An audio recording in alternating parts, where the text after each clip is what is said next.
ത്രിയേക ദൈവത്തിന് സ്തുതി. സ്നേഹം നിറഞ്ഞ പ്രിയ ദൈവമക്കളെ, ജനനവും വചനവും എന്ന ജനന പെരുന്നാളിൻ്റെ വചനവിചാരങ്ങളുടെ 12ാമത്തെ ദിവസത്തിലേക്ക് പ്രാർത്ഥനാപൂർവം എല്ലാവരെയും സ്വാഗതം ചെയ്യുകയാണ്. ജീവിതത്തിൽ അജ്ഞതയും അഹന്തയും ഒരുമിച്ച് കൂടിയാൽ ഉണ്ടാകുന്ന അപകടത്തിന് അതിരുണ്ടാവില്ല എന്നതാണ് സത്യം. ഒരിക്കൽ അധ്യാപകൻ തൻ്റെ വിദ്യാർത്ഥിയോട് പറഞ്ഞു, എനിക്ക് വെള്ളം വേണം, ഇംഗ്ലീഷിൽ പറയുക. ഉടനടി കുട്ടി പറഞ്ഞ മറുപടി ഇങ്ങനെയാണ്, സാറേ, എനിക്ക് വെള്ളം വേണ്ട. കേട്ടിരുന്നവരൊക്കെ ആർത്ത് ചിരിച്ചപ്പോൾ പരിഹസിക്കപ്പെട്ടവനായി അപമാനിതനായി തീർന്ന ആ അധ്യാപകന്റെ ഉള്ളു കാണാൻ അവിടെ ആരെക്കൊണ്ടും കഴിഞ്ഞില്ല.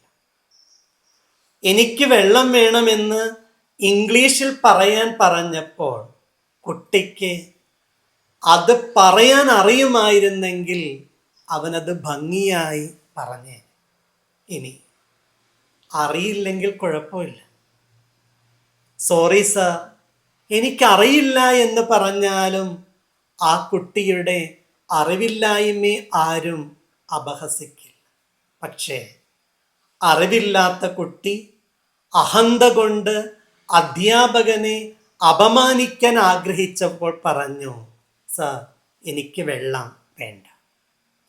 അജ്ഞതയും അഹന്തയും ഒരുമിച്ച് കൂടുമ്പോൾ അപകടമുണ്ടാകുന്നു, മറ്റുള്ളവർ അപമാനിക്കപ്പെടുന്നു എന്നുള്ളതാണ് അടിസ്ഥാനപരമായ കാര്യം. ക്രിസ്മസ് കാലം നമ്മെ ഓർമ്മപ്പെടുത്തുകയാണ് ഒരു ശിശുവിൻ്റെ വിനീത ഭാവത്തിലേക്ക്, വിശുദ്ധിയുടെ ഭാവത്തിലേക്ക്, വിനയത്തിൻ്റെ ഭാവത്തിലേക്ക് കടന്നു വരാനായി. അഹന്തയും അജ്ഞതയും ഒരുമിച്ച് കൂടിയ ഈ ഭൂമിയിൽ നമ്മളെ തിരുത്താൻ ആരെക്കൊണ്ടും ആവില്ല. അജ്ഞത തിരുത്തപ്പെടാവുന്നതേ ഉള്ളൂ, അഹന്തയുടെ അകമ്പടിയില്ലെങ്കിൽ മാത്രം. ആയതുകൊണ്ട് ഈ ക്രിസ്മസിൻ്റെ അനുഗ്രഹീത കാലം നമുക്ക് അജ്ഞതയിൽ നിന്നും അഹന്തയിൽ നിന്നും വിമുക്തരായി തീർന്ന് വിനയത്തിൻ്റെയും വിജ്ഞാനത്തിൻ്റെയും വിശുദ്ധമായ വഴികളിലേക്ക് യാത്ര ചെയ്യാൻ ദൈവം എല്ലാവരെയും സഹായിക്കട്ടെ എന്ന് പ്രാർത്ഥിക്കുന്നു. എല്ലാവർക്കും നന്മകളും അനുഗ്രഹങ്ങളും സ്നേഹത്തോടെ നേരുകയും ചെയ്യും.